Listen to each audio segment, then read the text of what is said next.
Hello and welcome to PF International for round 3 of the Daytona DMAX Inter Enduro Championship. Now qualifying has literally just finished and Chris Hackworth has taken pole position from James Perry, Tor Ryan and Bobby Trundley, who of course is the reigning champion. Now the drivers are just making their way out. The guys are going to be refueling, so we can't do interviews in there, but we're going to see who we can speak to. Hello, how'd you get on? Didn't go too bad actually, a lot better than yesterday I think. Sun's blazing, track temperature's a bit warmer I think, a bit more feel, a bit more grip. So yeah, better result than I had yesterday. Hope for a good result, qualified 9th as far as I can see.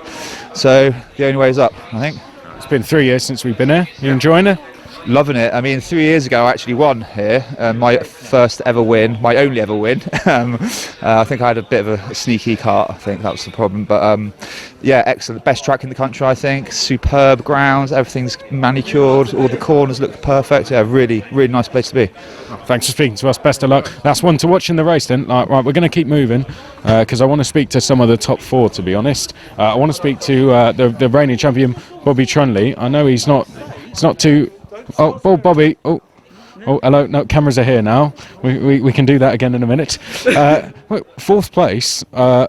That is pretty good, I think. No comment. You're not in court. You can say you can respond. But you're right up there. You got a big toe here. So I'm trying to.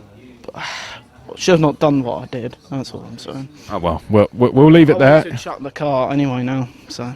Okay, that's fine. We're going to go and speak to James Perry. Hello, James.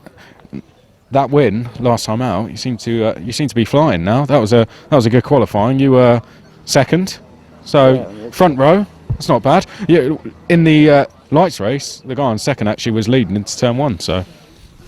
Yeah, I saw that. I mean, let's see how the start goes. I mean, I think obviously Chris is pretty experienced, so I'm not sure I'll get the opportunity of it start, but we'll see how it goes in the race. Now, last time we spoke to you, you said, I think Chris and Bobby are going to disappear up the road, and then you did that. So what are you expecting this time? I expect the same. But I expect the same, but then fingers crossed it won't happen. Good stuff. Well, thanks for speaking to us. We're going to try and go and find Tor Ryan. He's right here. He's standing by a bin. Oh, look, with a Kite Magazine sticker. Nice one. Tor Ryan, how you doing? 3rd place. Yeah. Inside row 2 start. Sometimes people say that's the best place to be. Yeah, well, last race, heats, that's where I started. Yeah, strong, feeling good. Kart's good. The only issue is, made a few mistakes on what would have been my fast lap. Again, the 2 hairpins, like I said yesterday, struggling a little bit, missed my braking zone, but apart from that, I feel strong, feel good pace. So, just going to sit in the toe, sit behind them, see what we can do a bit later on in the race. If we can try and split the front 3, that'd be nice. Take the pressure off us from the back markers, as it were. Yeah, just got to see how it goes. And it's a really long lap. You're doing like 108s, 109s, so there's more chance for mistake. Do you think that makes it a lot harder in qualifying?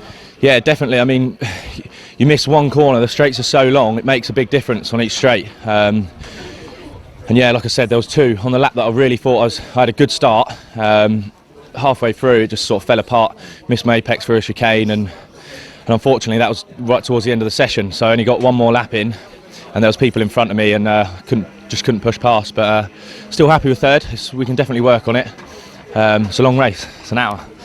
Best of luck. Thanks for speaking to us. Right, let's try and find Chris Hackworth, and he's over here. Let's catch him. Chris, hello.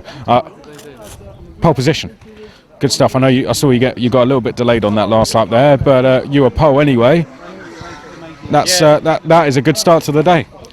Yeah, extra point for the championship. You know, thanks for Daytona to come into a great track. So a little bit delay having the yellow flag at the start of qualifying, and so we're eating into qualifying laps, and then I was stuck in traffic, so I had to back off to try and get some clear space. But I think I was thinking if someone gets a slipstream off someone, it could easily get loads of time, but hopefully I can get a good start and Ryan can push me up the straight instead of trying to pass me straight away, and we can have a good race. Now, at one stage I was a second between 18 drivers. It's going to be a close race. Who are you expecting to be your biggest challengers? Everyone's so close. Like say, you can't get away on this track unless someone has a delay, you just the slipstream, you're just going to pull people with you. So being at the front is actually a disadvantage sometimes, but if I can stay in the top group and hopefully we can be there at the end. Best of luck, Chris. Well done on pole. Thanks a lot.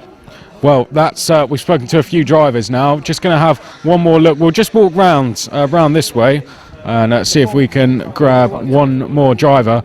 We usually do speak to Luke. We'll end this with you, Luke Cousins. Where did you finish? Were you out of the top 10?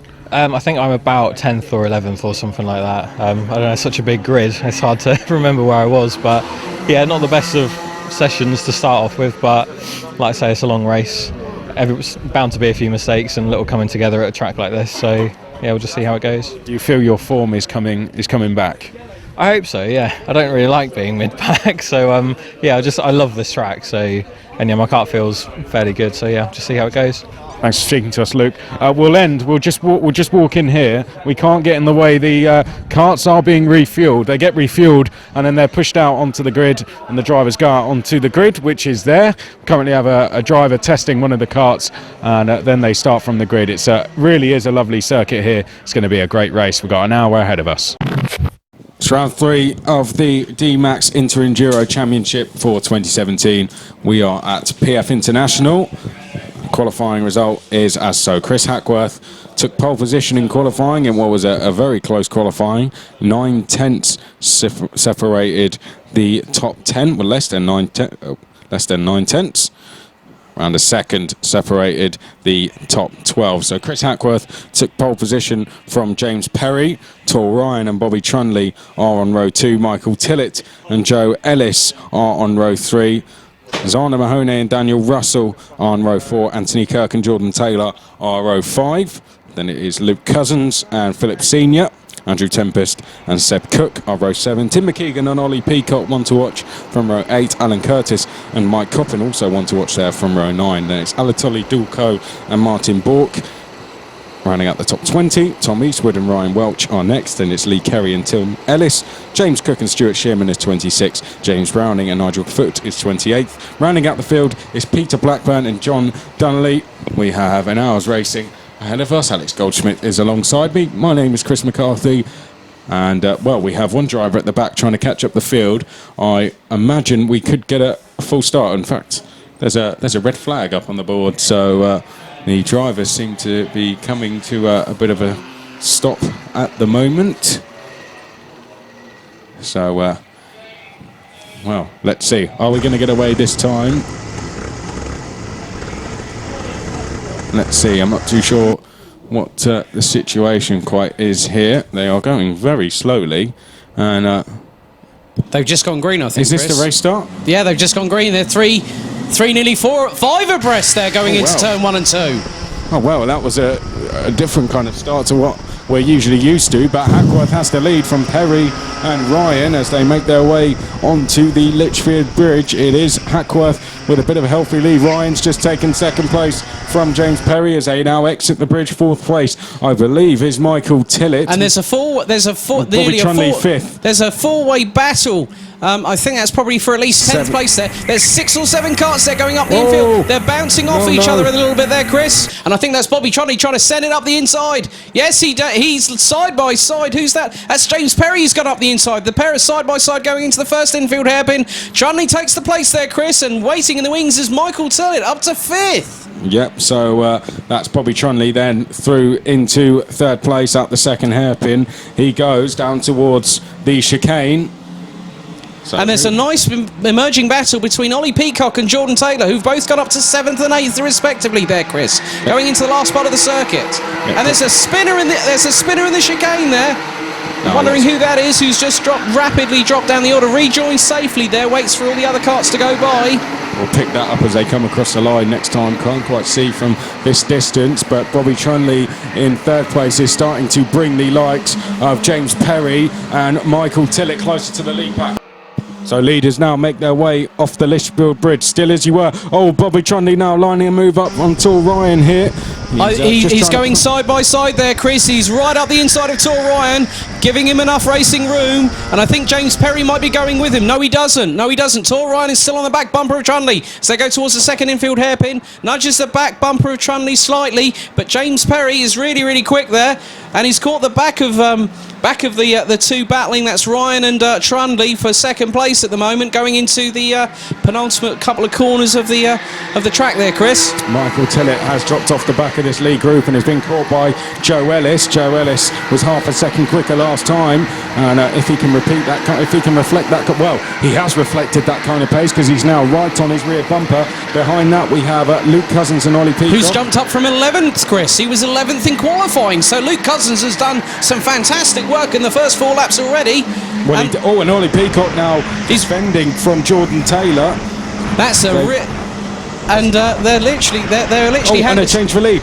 That's Bobby Trundley. Bobby Trundley's taken the lead, I think. Yeah, he just set a new fastest lap. Bobby Trundley now. He's got his head down, Chris. He's going down the straight, trying to get away from Hackworth, but it's not quite happening. Hackworth right on his back bumper, coming onto the first infield hairpin. It's 4-way. It's Hackworth, Trundley, Ryan and Perry at the moment, Chris. And I think that's Joe Ellis catching Michael Tillett. Ellis actually trying to go round the outside, going up the inside of the first hairpin, tries to go side by side and tries for the switchback.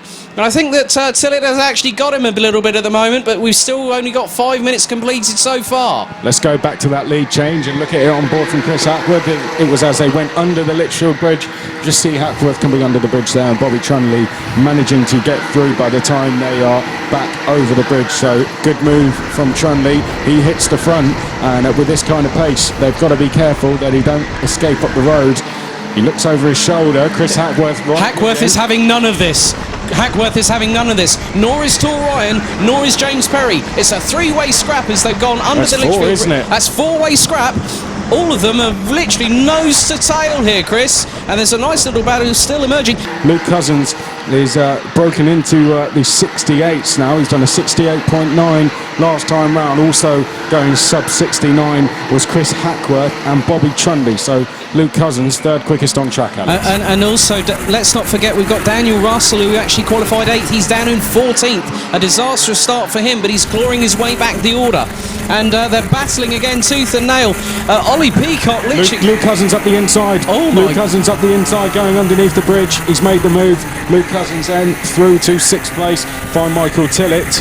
I'm going to push Luke Cousins along. But look at the emerging battle between Tor Ryan and James Perry. 3rd and 4th on the field at the moment. Ryan is defending as if his life depended on it. Perry was thinking about going up the inside of the first infield hairpin, and he's bumper to bumper with Tor Ryan at the moment. Loses a little bit of ground there as Tor Ryan actually gets a better slingshot out of the corner.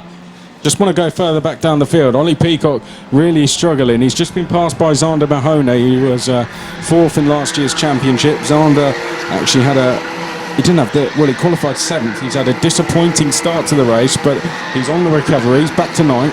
Let's go through the top 10. It's Trundley, Hackworth, Ryan, Perry, Ellis, Tillett, Cousins, Jordan Taylor, then Mahoney, Peacock, Anthony Kirk is 11th, and it's Cook, Curtis, Russell, Tempest, Senior, Bork, Mike Coppin, Alex, down in 18th place is Mike Coppin. And that's where he qualified as well. A bit of a disaster. It just hasn't been. Well, let's have a look at his quickest lap.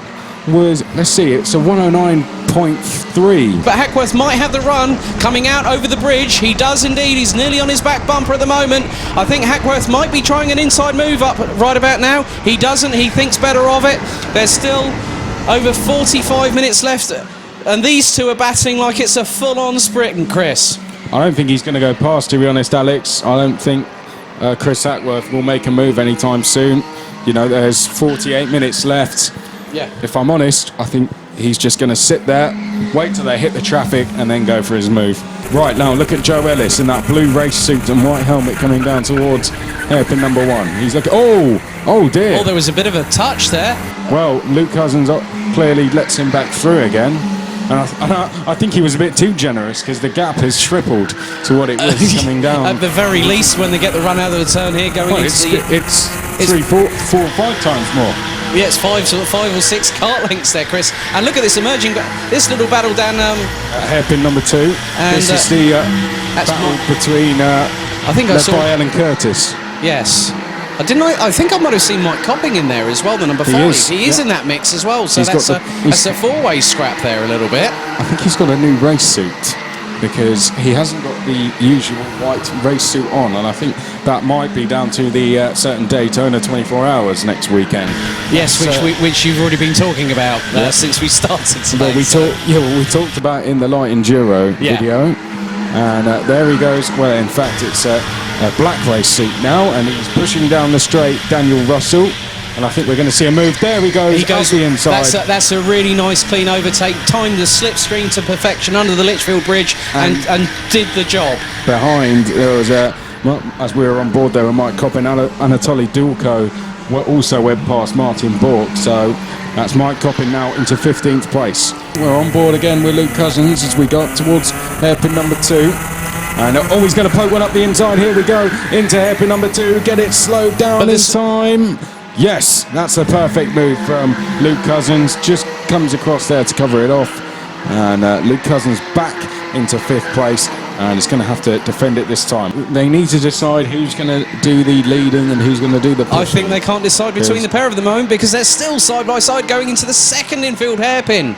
This really damaging their race. Really damaging their race. I mean, yeah, like you say, Cousins and Ellis do need to work together in this sort of.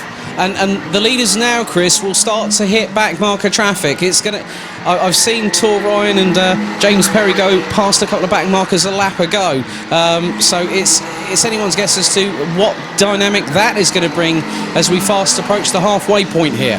Both baton duos are coming amongst back marker traffic. This is where it's going to be critical to make the right overtakes at the right time to ensure that you have the best optimum position in trying to get as high up the order as you can. And between the battle, which is move, Mike Coppin. Mike Coppin up the inside. That was a brilliant, clean move over the Litchfield Bridge there, Chris. Let's just have a quick look at the replay there. Yeah, just literally threw it up the inside. Textbooks. And now Mike Coppin is being delayed by more back markers. So, as you said, Alex, they are coming into play. Big time, and it's only, like I say, it's the strategy. And the back markers, some of them are actually being very respectful for the main part of the grid. And there's a bit of a bump to bump there going on the first infield hairpin. Was that Mike Coppin? Yes, it was. Mike Coppin was actually on the outside of the infield hairpin. He flings it back up the inside of the next one. Well, that was Seb Cook letting him back through. Yeah, I think Cook may have been a bit robust, but he's fairly let Mike Coppin back through as Coppin bounces off the curb on the left-hand side. And that's important, because that will mean he won't get a penalty. If he didn't let him back through, he would have got a penalty. Yes, definitely. And yeah, I think the biggest thing is that Trundley and Hackworth are looking to make it a 2-for-2 duel, because they're the two that are leading the championship standings as they're coming into the first hairpin at the moment. And let's go on board with Chris Hackworth for a moment, Chris. Yep, just coming up towards second hairpin, as you can see, following Bobby Trundley, approaching back markers.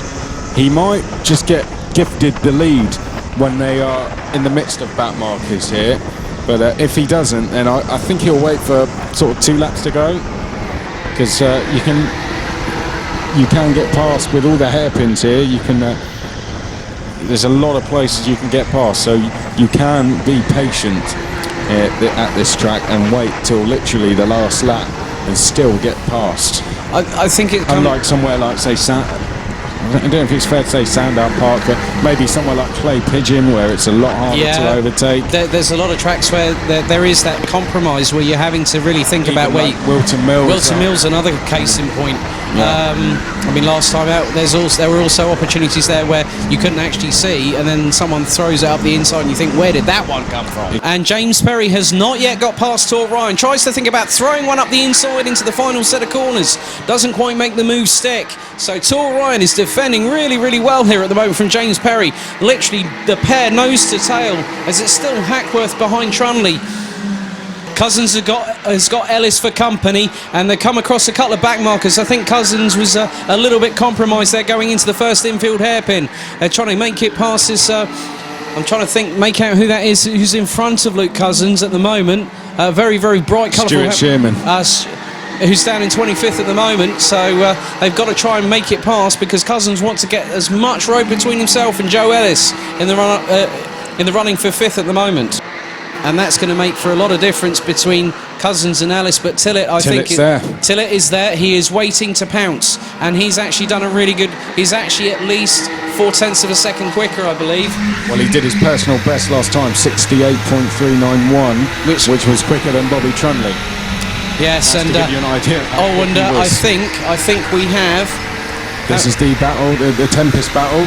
Yes, the Tempest battle, which is raging on. Cry havoc and let's slip the dogs of war here at PF International. Sixth in that battle. Sixth in that battle. Well, I say the Tempest battle. I think he's escaped now, so I think it's Curtis leading Bork, McKeegan, and Daniel Russell. Yeah, and Bork, I mentioned earlier on, had that off, didn't he? Which allowed Curtis to go through. So Bork is up for a bit of revenge here, a little bit maybe. Mike Coppin's made two. Gets contact from Zana Mahoney 3 wide. So it's Mike Coppin, Zana Mahoney, and Ollie Peacock. Yep. This is what we were talking about just before that incident, that Mike Coppin had set a new personal best, closed in on the pair. So Ollie Peacock in the space of... We'll watch the replay, shall we? Yeah. Mike Coppin going through, how that all happened. Because that has taken Mike Coppin now into 10th place from 12th. He's just set a new personal best as well, 108.6. Well, that was Zana Mahoney, sorry. Mike Coppin's best, that was a 108.2. Which is 0.3, sorry, which is very impressive indeed. So Mike Coppin now, it's not over yet though, because Zana Mahoney now pressuring him. Of course, Mahoney, the highest seed. Mike Coppin was 5th in last year's championship, Mahoney was 4th, and now they're side by side coming down towards the first hairpin. Let's go on board with Ollie Peacock, who's just behind, shall we? And there we go. It's thrown up the inside by Zana Mahoney, I think, as Coppin runs a little bit wide, coming back out. And yes, Ollie Peacock is trying to go up the inside of Mike Coppin on the second infield hairpin. Doesn't quite make the move stick. Didn't actually have the side-by-side possibility there, Chris. So out the chicane, down towards Bobby Game Corner, still on board with Ollie Peacock. Ahead of us is Mike Coppin and Zander Mahoney. It's the battle for 10th place. Some really big hitters in this. Mike Coppin is 5th in last year's championship. Zander Mahoney was 4th. And Ollie Peacock was 3rd in last year's championship. So this a really big battle on circuit. And what's happened to the leaders? I'm just wondering, because there's a big gap between Bobby Trundley and Chris Hackworth at the moment.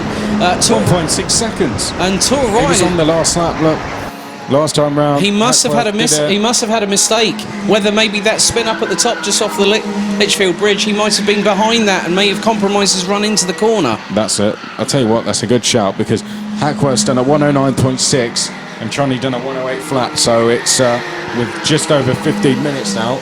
Can Hackworth close him down? Ryan and there James Perry goes up the inside for third place. Tor Ryan's got the switchback, but Perry actually shuts the door quite firmly in his face, saying thank you very much, it's mine, and goes into the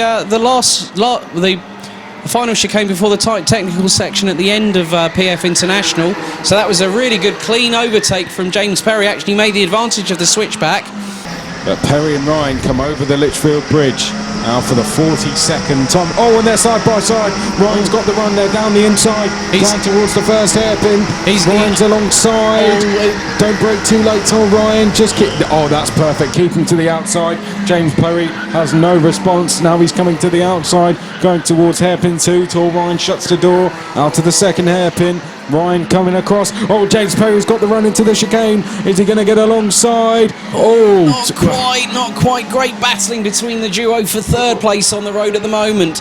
Great moves by both James Perry and Tor Ryan, which has been one of the standout battles, as well as Bobby Trundley crosses the line yet again. Still running consistently, I think. He was trying for the switchback like he did. He's got a better run out of there from... that was very, very close. Nearly barging side pods there between the pair. Gets through, but Tor Ryan might get the switchback going down towards the 90 right. Oh, he's going to be brave if he gets that. Pulls out of it in the end. And I think that was a sensible decision for Tor Ryan just to back out, but now gets through once again. So Tor Ryan is back into third place as they come out of the last corner. Down the start finish straight for the 45th time. Well, the 44th time, I say. Tor Ryan now completes lap number 44. As 3 wide going into turn 1, further back. Oh, crikey! We said that turn 1 was going to be exciting this weekend, Chris. I think we've just been proved that again. And further back. So this is it then, Alex. 1 lap to go. Oh, here it goes. It Right all comes to just over 1.3 miles between Tor Ryan and James Perry, and the pair are literally nose to tail going under the Litchfield Bridge. Is Perry going to try something up the inside? He thinks about it, doesn't quite make the move stick. He actually was right behind Tor Ryan. They're just about to come over the bridge. For the final time of asking, is Perry going to have a better run? He has got a better run. He has got a better run coming off the right-hander from the Litchfield Bridge.